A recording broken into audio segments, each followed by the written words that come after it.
जी कबीर साहिब जी, ये हम सब आत्माओं के जनक हैं, ये हम सभी के हितैषी हैं। हम सभी आत्माएं पहले परमात्मा के पास सतलोक में रहा करते थे।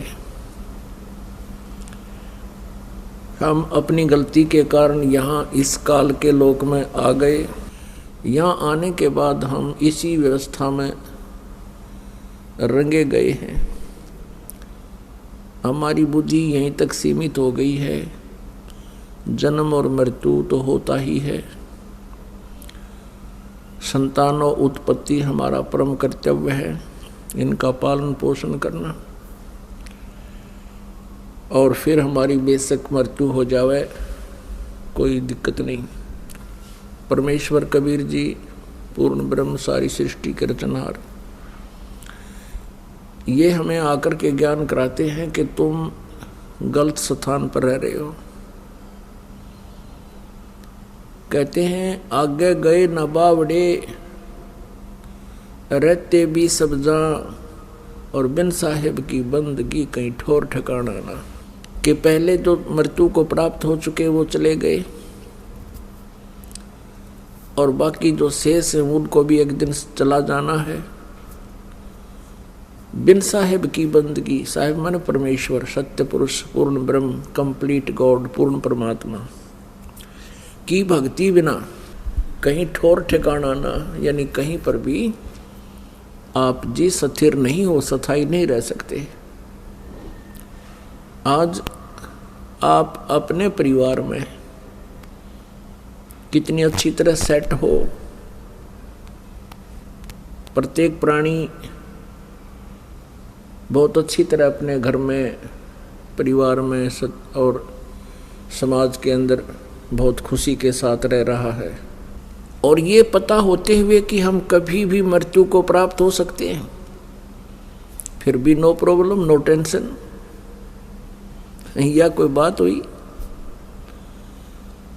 ये एक विशेष विचारणीय विषय है, ये जो हम भूल रहे हैं। यहाँ हम स्थिर हुए बैठे हैं, हम ये मानकर बैठे हैं कि 80-90 वर्ष तो हम सेट हैं।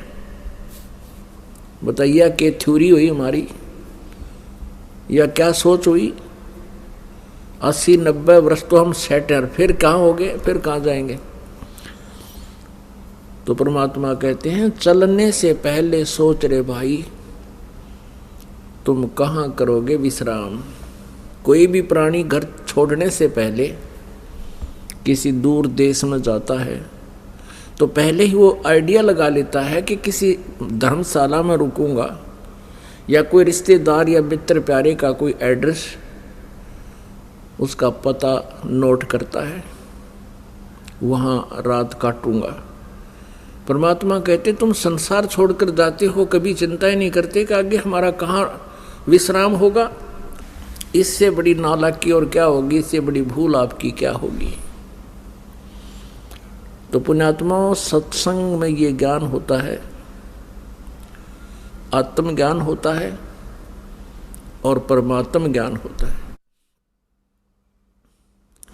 अभी तक हमें केवल अज्ञान सुनाया गया था ऋषि मंडलेश्वरों के द्वारा। ये अध्यात्म ज्ञान से परिचित नहीं थे, ये तत्व ज्ञानहीन अर्थात ज्ञान नेत्रहीन अंधे थे। ये केवल कहते थे आत्म चिंतन करो, आत्म ज्ञान हो जाता है तो जीव का कल्याण हो जाता है। आत्म चिंतन का अर्थ है, आत्म ज्ञान का अर्थ है अपने विषय में जानकारी, तू कौन है, कहाँ से आया था, और इस जन्म मृत्यु के चक्कर में तू कैसे फंसा हुआ है। ये तो है आत्मज्ञान। और परमात्म ज्ञान भी, कौन है परमात्मा, कैसा है भगवान, कहाँ रहता है, उसकी क्या पहचान है, उसका प्रमाण कहाँ है जो हम भगवान बताने जा रहे हैं कि ये है परमात्मा, ये है कंप्लीट गॉड, पूर्ण परमात्मा। तो वो कहाँ प्रमाणित है,